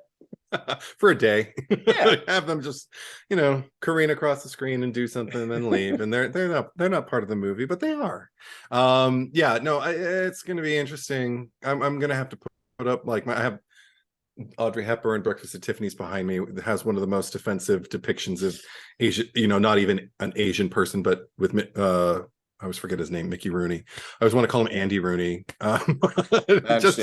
Just as annoying. But yeah, no, it's like here I am like watching this movie, loving it, and it's like, oh, here's the Mr. Yunioshi of it all. But it's still for it only lasts a few seconds, and the randomness, I don't know if it makes up for it, but it's a palliative. You know, like it helps. And then what helps is what follows. We find Sylvia Costa again. And okay, first off, I appreciated the fact that she kind of fought back. Like she was, you know, spirited, and I appreciated that. But then that waterbed and the slow-mo. Yeah. I was like, I used to have a waterbed, and also they planted the seed for it because they were speculating about what it must be like to fuck in a waterbed. Yeah. Now I remember thinking like, oh, I never knew. Now you're fucked on a waterbed. Yeah. Now you're fucked on a waterbed. But I mean, I was watching it and I was just kind of like thinking like, yeah, it leaks really easily. I mean, I'm just sitting there like thinking sensibly, just kind of like, yeah, that would make sense if it were a thin enough thing and there's a knife present and she's if there's a knife. Yeah. And oh my God. Okay. And that sloshing of the red water. It was amazing. In slow-mo. It's really in slow-mo, it was hypnotic. It was gorgeous. It was really gorgeous. With the knife. Yeah. And then, but that knife, also the fact that it's mirrored. I mean, like most knives, a lot of knives are reflective, but I've never seen a knife like this where it's full-on mirror. You know, like you don't just see yourself in it, you get as clear as you would in a looking glass kind of like reflection in it. So it makes it kind of fancy, and also just the width of the blade. I don't know, it's so it's not common. I haven't seen many knives like that in America, so I don't know if it's something somebody brought over from Spain or or I don't know. Or did they just make it up for the movie? Because Eddie, again, you called it mirrored in like the mirror with his mom. Do you see your fear? Do you smash the mirror? Like it's all in there, man. Good catch. Yeah. And it was just gorgeous to behold. And then I also the only thing that kind of like bummed me out for the actress. I mean, we've seen more, I guess, up until this point, but just the fact that like after she got killed, I'm always sad when dead bodies, like of actual actors playing dead bodies, get kind of like flash us. And the fact that she got pulled off the bed and we just saw her skirt hike up and just saw her panties, I was just kind of like, oh, the indignity. Poor Sylvia. She didn't get to do anything. Here she is, being a reporter and shit. And add her to the pile. Add her to the pile. That's your takeaway. What did he take from her? Well, that's the thing. Well, to me, that's what I thought is when he grabs her by the legs and pulls her. Yeah. And I'm the hetero one here, but I wasn't thinking so much about her skirt being pulled up so much as like, oh, you're not just going to start cutting what you need? You're just going to take the whole body. Oh, that's interesting. Because the impression I get was that, he'd already gotten a torso and arms and a head, but like maybe he wasn't equipped, but like, I need to take this whole body. Then he hangs it up. And like a perverse Cinderella, like I need to try on my mother's shoes to know they fit before, and then like, oh darn, this isn't my princess, man, so. Right. This isn't my princess. I'm sorry, Mario, but our princess is in another castle. Yes. But I mean, people talk about how like, a little bit of Buffalo Bill comes from Ed Gein. Some Norman Bates comes from Ed Gein. Leatherface, this idea of the skin or your mother. But when you really think about I would argue maybe this killer is the most Ed Gein because he is literally cutting up women to assemble his mother. Oh, interesting. I didn't even make that connection. Here I'm thinking about Ed Gein, and I didn't even make that connection because you know why? Because I was too busy. Because number one, the ending was, spoiled for me. So while I'm watching the spoiler ending and stuff like that, all I could think, I mean the very end, like the tip, all I thought at that moment, spoilers for May, everybody. I just thought like, oh, they went all May, but then I'm like, oh no, May went all pieces at the end.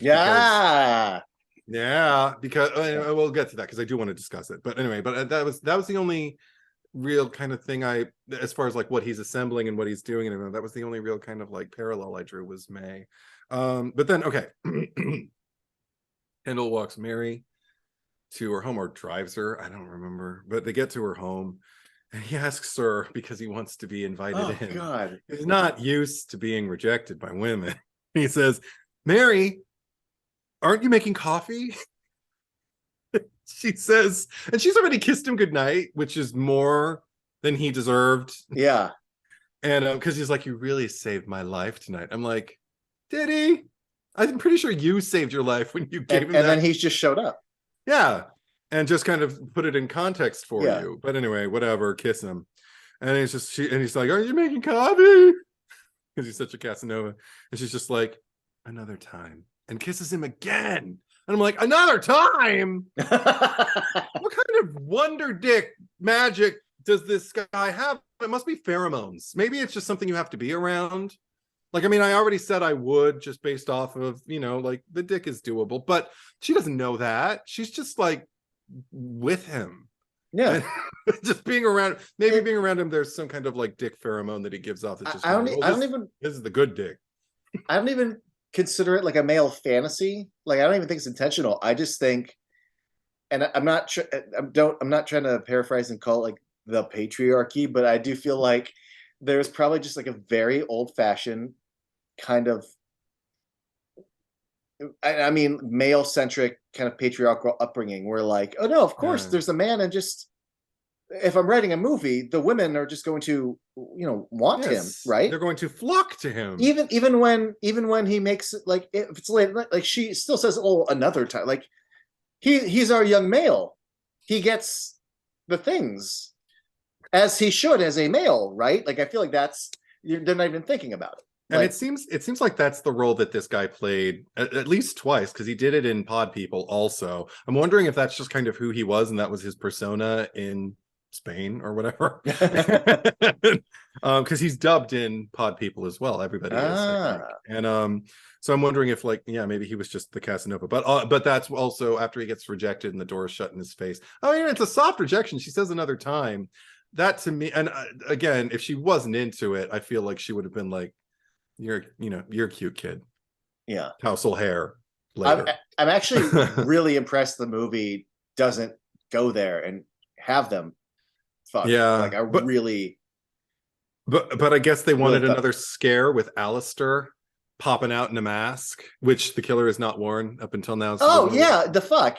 There's no real reason to be scared of it. And also, like, the hallway light behind him is so dark that it just feels so jolting. Yeah. It doesn't even feel like within the scene. It feels like it's abrupt. Like a real dream. Yeah. Yeah, you're just kind of like, whoa, what who's and then, that? If I remember correctly, when he turns around, like, he's got spikes on his jacket. I'm like, dude, that kid would never. No, he's just gross. He's trying to. I mean, if he is, he's trying way too hard. Unless the jacket is part of the mask costume, I don't know. Maybe your guess is as good as mine. We can't figure out half of this movie. No, nor do I want to. That's part of the charm. So then, Tennis Girl, the return. Yeah, because we're getting to probably one of my favorite parts. Oh, fun. Okay. So Tennis Girl's in the shower. Is that your favorite part? No. Okay. And all of a sudden, actually, yes. No, I want to say not her being in the shower.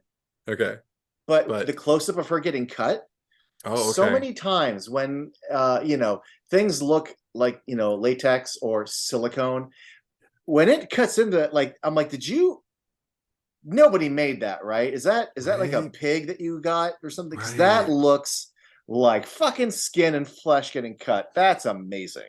It looked absolutely real. I'm totally with you there. I was just kind of like, oh, that's I mean, I think maybe a few seconds after I thought that's impressive, but the first time I just kind of winced. I was just kind of like, oh, he's really going to town on it. Okay, good. But that's not my favorite part, but we'll get to it when you get to it.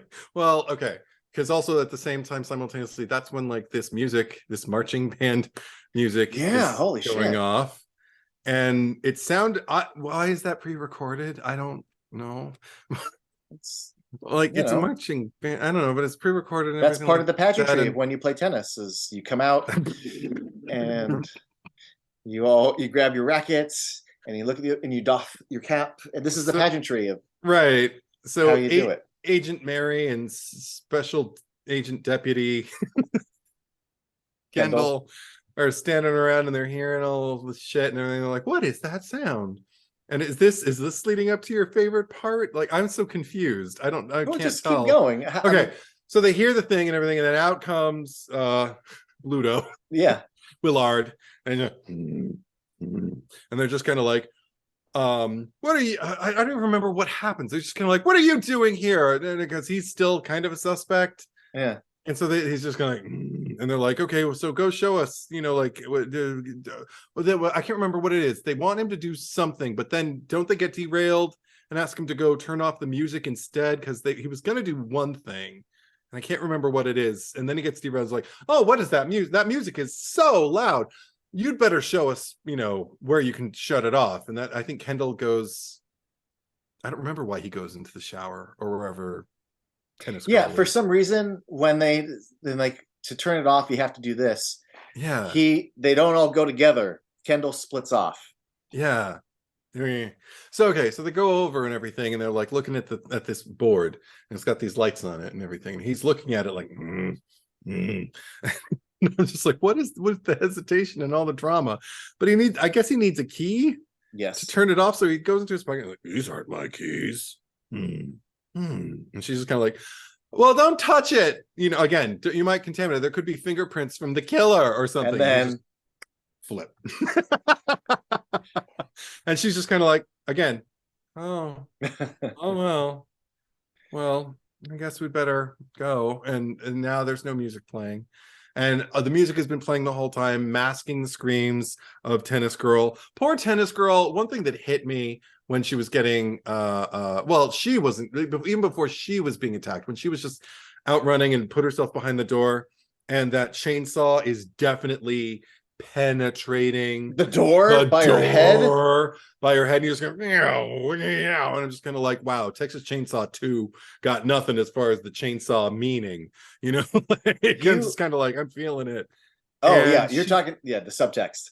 Got it. The subtext of just penetration. I was concerning myself with the fact that she's really on the side of the door. Yeah. And you have to hope that on the other side, like they put a Sharpie, and they're like, this is where you have to cut through. And she's got to trust that they get it right, because that's really coming through the door by her head. Yeah. And yes. And it needs the teeth on it to do that and everything. Yeah. Or maybe, I don't know, maybe there's some movie magic going on. I don't know, movie magic. But okay, but the thing that breaks my heart is that she pees herself. Yeah. I'm just like, oh, girl, damn. Okay, but then, okay. Let me cross that out. So, okay, so she gets killed, and that's, okay. Is this your favorite part? I have two favorite parts, and that's one of them. Okay, because they both find Kendall, and he comes out like, oh, and he's just like, and he knows her name, and it's like, go in there and everything. And I think they do, maybe they both go in there. I can't remember, but the only one who comes back out, maybe he's already found her, so she goes in. Mary, and then she comes out, and she's all, and then while we were out here fumbling with that music, that lousy bastard was in there killing her. Bastard!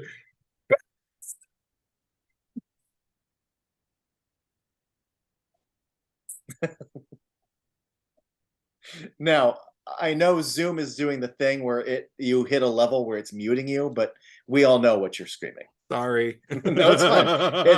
It's just how Zoom works. Damn Zoom, but bastard. There you go. That's what I was saying.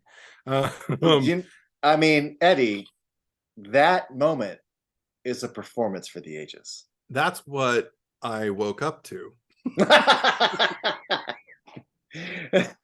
Like the first time I woke up and it was the dance scene, and I was like, oh, I better go back, and then I went to sleep, and then I woke up, and I didn't wake up to it. Like I woke up and then it happened, and I was like, oh, this is great. Yeah. So even out of context, it works, but in context, like when I knew what it was and it was coming, I was like, oh, here it comes.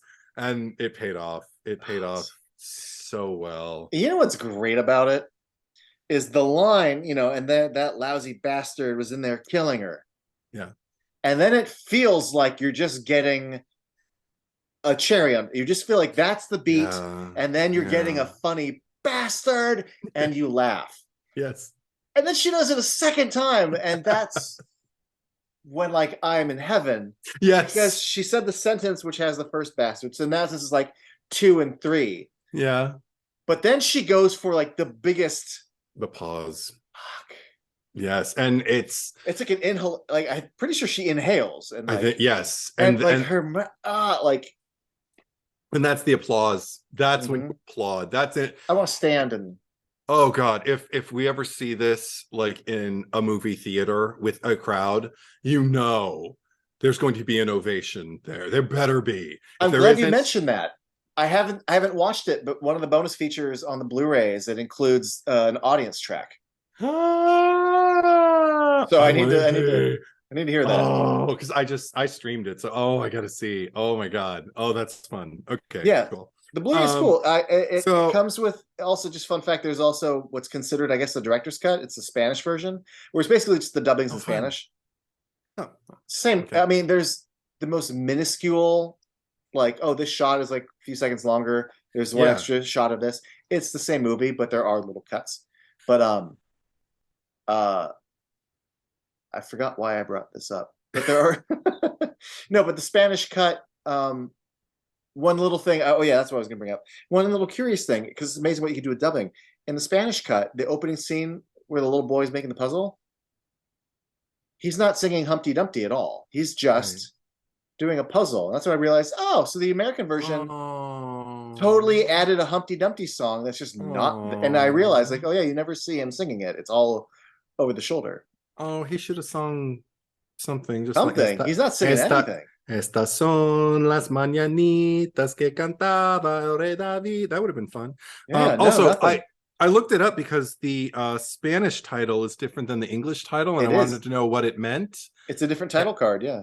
Yeah, it means it's Mil gritos tiene la noche, but it means 1,000 screams have the night. Yeah. I love that. I actually like that better than Pieces, because this is the thing about the Pieces is the first time I was watching the movie, I didn't get at first that he was like dismembering them so he could take pieces and keep them. And I think they even said it a couple times, and I was just kind of like, oh, why is it called Pieces?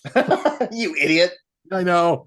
And I think when I saw the dancer kill and I realized he was sawing off an arm, I was like, oh, pieces. Because the bodies are okay.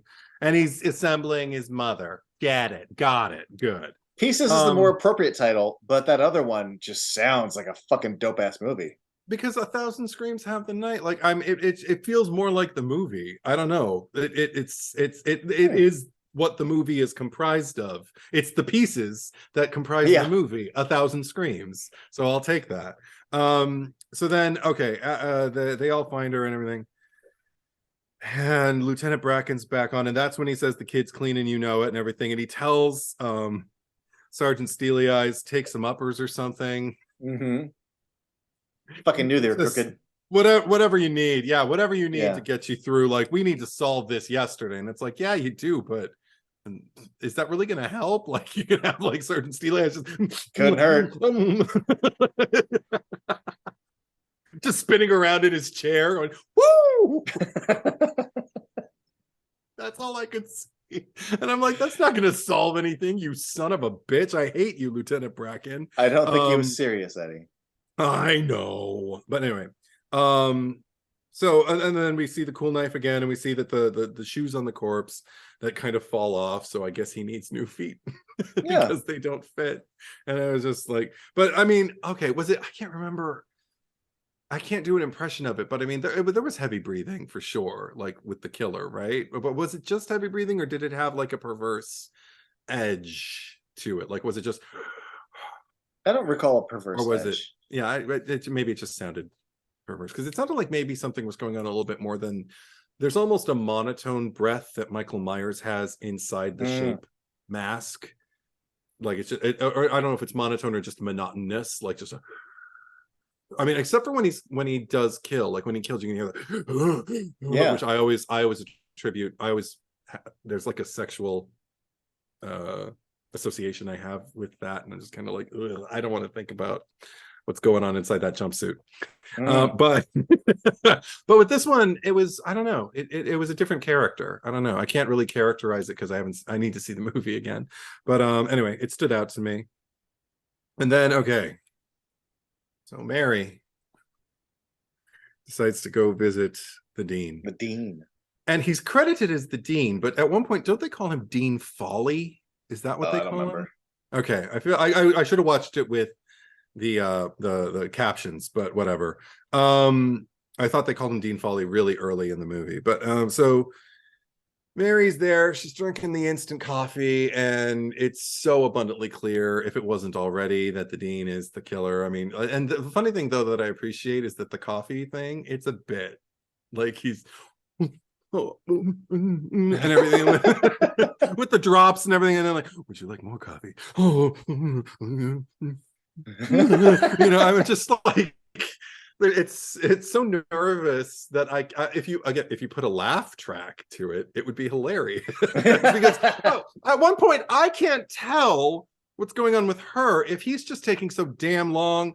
She's like, well, fuck it, I don't want coffee anyway, I'm just gonna get out of here. Or is she beginning to sense that she might be in danger, and that because she's so hurriedly kind of like grabbing her purse and getting away, and then when he comes back with the coffee, all of a sudden she's benign and fine, you know, like everything's okay, and she drinks the coffee, and she even asks for another cup, or accepts the offer for another cup. So I'm like, what the fuck?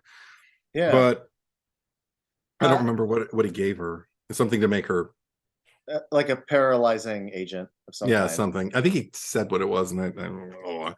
Okay, but yes. It's an interesting beat. You know, the movie has to choose when it's going to reveal who the killer is, and I just remember going like, "Oh, it's not a we're just going to flat out at this mark in the movie. He's just going to be drugging her, and that's how we show our hand." Okay, all right, not how I would have done it, but okay, not a big ta-da reveal. Like maybe she's drinking it, and then she starts to get woozy, and then he's like, But like, no, we have to show him in the, and like, if he didn't take so long, she could have bumped into the kitchen and be like, hey, what's going on? You know, part of me judges her for not, I feel like if I was a woman, like I'd always want to see the guy pour the thing in front of me. Yes. And part of me has to justify it that like, oh, but he's the dean. He wouldn't, you know. Right, I guess. But it turns out he fucking would. But But yeah. Yeah, it makes sense. Also, I mean, but I mean, come on. In movies, in horror movies or otherwise, could be action movies, could be espionage, whatever. The second somebody serves you tea or coffee, you're drugged. Yeah. It's like when women vomit in movies in a public restroom. They're either She's vomiting pregnant. or she's dying. It can only be one of the two. Oh. It's never anything else. So, I mean, anyway, so she's there. Okay, and this is another thing that gets me.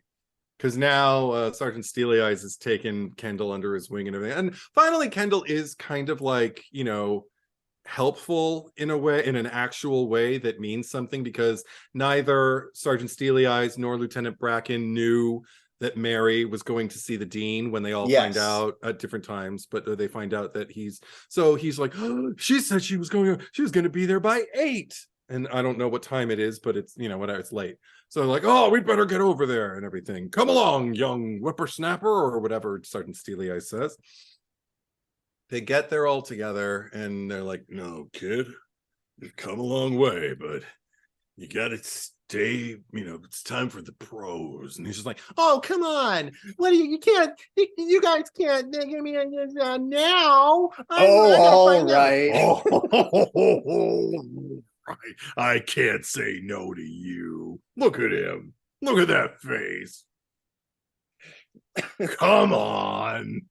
And so they all go, and this is what really got me. Yes. Well, that scene happens at the top of the stairs. Can I tell you what really gets me before that? Yes, please. That they enter and just take their time going up the stairs. Bitch, run! Absolutely. All three of you fucks. Absolutely. Run. She could be in danger, and you're strolling like, oh, I wonder if the manager's here, because we wanted to look at one of the apartments. Oh, is it too late? I don't know. Should we go? We'll look. I don't know exactly where he lives, but maybe we should call. Maybe we should ring call the bell. Out. Should we go? Exactly. It's just so timid and so like, oh, are we in the right building? Anyway, so then they get inside, and there are 2 detectives and 1 Kendall. Before even, the staging of the finale. Yes, is just. Go on. She's laying there. She's all, and they walk. She's not saying anything. She can't. Oil can. Yeah. Oil can. Oh. Anyway, that would have been hilarious. A lot of this. That would have been funny if they actually. Okay, that would have been hilarious if they actually would have started teasing her. Like, she said, "Oil can." Come on, you big faker, Mary. Come on, the joke's over. No, and then then they realize slowly. No, but okay. That's the thing that gets me. They're sitting there. It's 2 detectives, for crying out loud. Right. She's laying there perfectly still, but clearly flagging them. Like the eyes are, and she got big eyes too. Like the eyes are wide, and she is, and no one is picking up on it. They're all just crouching around. Get her up. Get her walking around. Get her. Yeah, come on. You'll be running the marathon in no time. No one is thinking like the one thing that she has in her favor is that her eyes can move and she can warn you. And she is. And they thought she was in danger, so they should be on alert for that sort of thing. You would think. That'd be the because first it's not normal to be immobilized. Yeah. And also, who immobilized her? They might still be here. Maybe that's why they immobilized her. Maybe I'm foolish to presume this. But I'm pretty sure. I'm pretty sure that police officers, in some part of their training, are meant to recognize distress with people who might, are trying to give warning signs that there's someone in the room, there's someone behind the counter with a gun. You know. Also, sorry, just to backtrack just for a second, like I did love the exchange that they had when he gave her the coffee and she was just like, I like the cream. And he's just like, of course, this is New England, isn't it? And I'm like, is it? Because it feels a lot like Spain. I mean, I know they shot some in Boston, right? Because the opening scene is in Boston, so that's presumably where the kid is from. Right. But is New England famous for its Cream? Cream? I mean, like, is there a lot of cows? Is that a thing? Well, New England, like, is it like Pennsylvania Dutch culture? Like, bonnets and butter churns? Is it? I don't know. Maybe. All I know is from Ace Ventura, like New England clam chowder. Yeah, there's is that the red or the white? Like, I don't know. But also maybe because I think cream, I think like, making it like, in like churning. Do they have Amish people out there? Do they have Amish people? Do they have like, or even just New Englanders? Because there's a very kind of like Mayflower vibe to, New Englanders, and the fact that they all still talk like this. I'm sure they don't, but the Katharine Hepburn of it all. It's a terrible impression, but there you go. Better than mine. There you go. I want to hear your Katharine Hepburn impression. I don't have one. It's gonna be terrible. It's gonna sound like this. I just wanted to hear that. Okay. So these two fucking cops then leave the kid in the room with the girl. Yeah. Yes. Alone. Mistake number, who's counting? Right. After missing all the warning signs. But I anticipate, and the movie delivers, where he's, I don't know, like, hey, look at you, you're walking now. Like, stupid. This is so fucking dumb. Look at you. But the fact that in this stupid attempt, like, I don't know, get her up and see if she can start walking again. I'm like, please let the killer come out and attack them, because since she's like, I just need her to fall. I just need that comedy beat of like, no, we dropped the immobile person, and the movie delivers. Yes, it's terrible. I feel so bad for her. I'm just kind of like, oh fuck, at least there's carpet, If that were tile, she's losing teeth. But okay. So out comes the dean, and I don't even remember how he gets defeated. Do you want to remind me? Well, he and Kendall are there's a tussle. Yeah. And I think Kendall's taking some licks, and then ultimately though it ends with the dean is on top, Kendall's on the bottom. Yes, it looks like it's curtains for Kendall. Yeah, and then the cops show up. Right there, I remember, and that felt kind of like injustice to me also. I mean, I don't think it's right that the dean is running around killing everybody, but little Tommy, I just thought like, oh, like all of this didn't need to happen, I don't go little Tommy. It's interesting that but again, you feel more feelings than I do. I do. I just it's a little more sick, but I just sort of laugh at this shitty thing happen. It's you berating me because I wanted a little high school girl to get killed in the beginning of Scream 5. I just look at this lady and I'll kill you if I ever find, like, it just makes me laugh. So I don't feel for little Tommy. I just laugh at the whole thing. I need more oxygen. I'm yawning. Okay. Flash, I also, besides laughing at the whole thing, I just think it's, in general, like, the simplicity of it, of just like, oh, we have a killer and he's gonna cut women up. I don't know, like, we can't just do Michael Myers. Let's give the lady as a little kid. I don't know, like a puzzle. The puzzle of a lady. And then the little pieces of the puzzle, the pieces of the women, his mom. Yeah. I'm like, okay, great. This is stupid. I love it. And I also love what leads up to it, because isn't that the moment that's preceded with Kendall looking at the puzzle? It's just like, never thought the dean would collect something like this. What a freak! No, that's the end. That's the end. Okay. That's after he's been shot. Okay. That's Eddie, my favorite part of the movie. Okay. So before then, Kendall's there, and then the body comes out and everything, and I'm like, calm down. Like, no. No, I mean, it's not a criticism of like the movie. I like the moment, but I don't like Kendall, so I'm like watching that moment. I'm just like, oh, come on, man up. Come on, it's just you knew this was happening. It's a bunch of body parts all sewn together. Stop acting like it's the end of the world. Let me tell you, my first time watching this movie.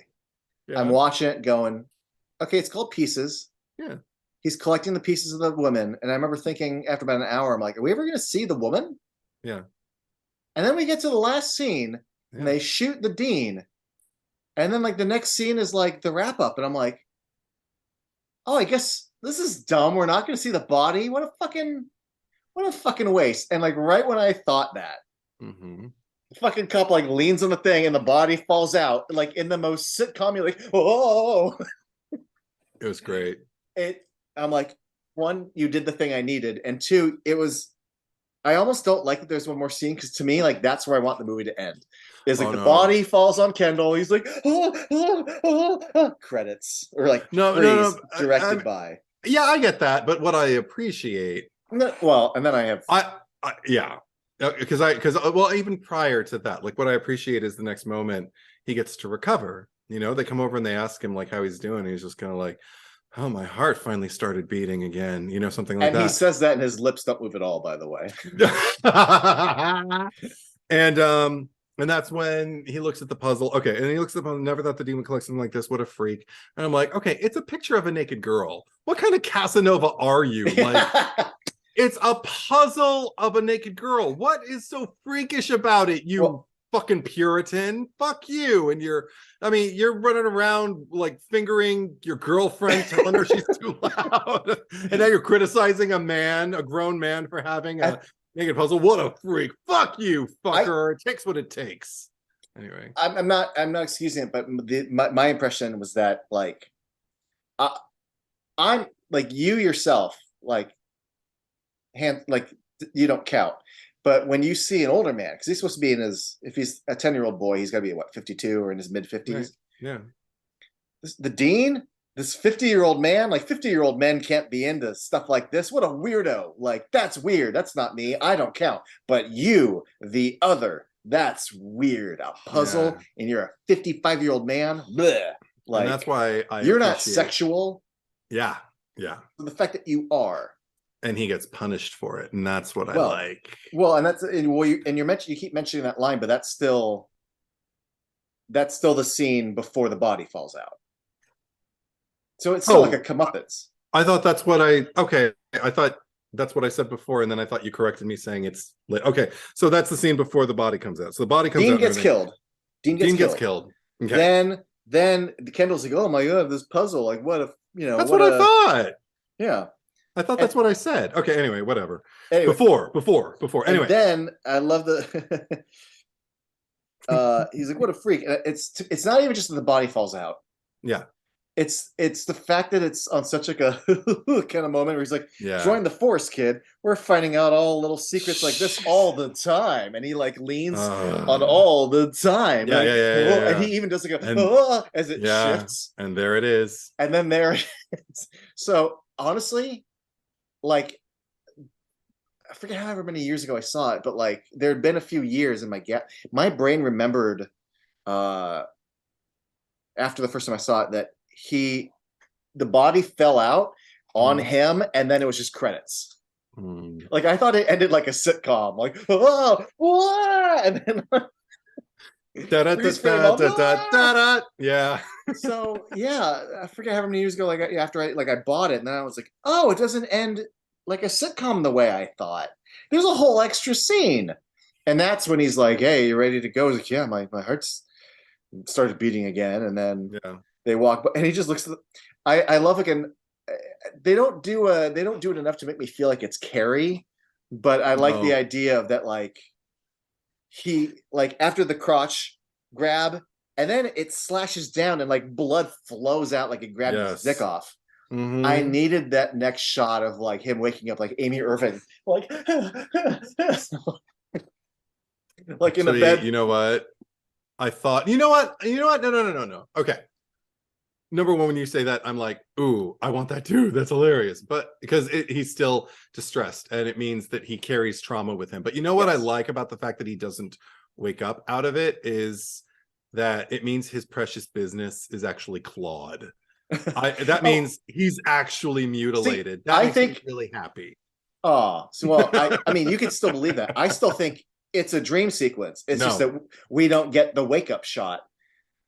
But like we're seeing his trauma now. This is what he sees. No, I watched that. You think the dean is not dead, and the dean just reaches for his dick?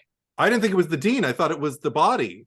Oh yeah. My brain, no. So, but the body that he assembled together. I thought that she came to life. I thought that all of a sudden the movie took a supernatural turn, and I was here for it. Okay. Yeah.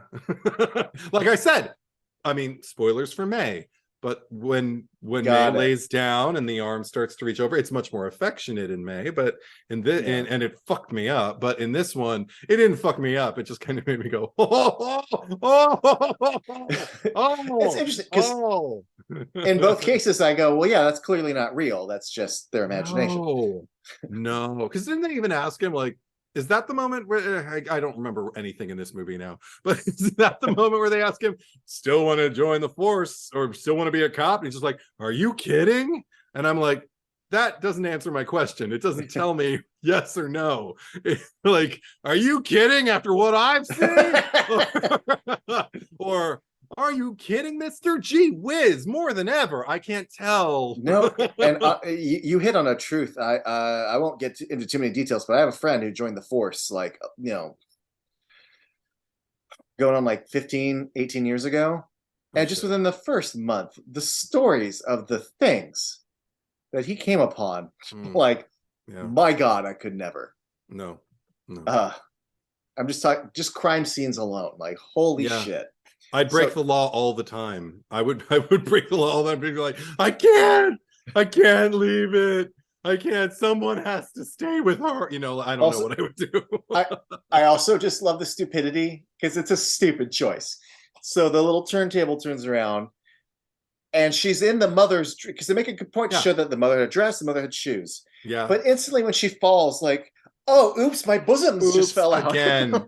Yeah. I don't know. Something about, like, I don't know. I was so into her performance. It actually didn't bother me that I was watching. Maybe it's because she wasn't killed. Maybe it's because it was so clearly one actress and not like. Are you talking about the corpse? Yeah, the corpse. Because I mean, I said earlier that, like, you know, seeing like dead bodies, you know, being kind of sexualized and everything like that can bother me. For some reason, at that particular moment, it didn't bother me. Maybe it's also because she was painted. Like, I don't know. Yeah. It didn't seem sexualized, even though, you know, like the shirt was. But I mean, there's how many people are like, well, maybe I don't want the answer to this question, but how many people are fantasizing about like blue people? You know, like, I mean, because she looks dead. Like, she looks like Beetlejuice afterlife. I wouldn't have had my little accident dead. You know. Yeah. So, I don't know, but and then credits, and I'm like, fuck me. This is I think a good movie. I'm glad you think so. Yeah.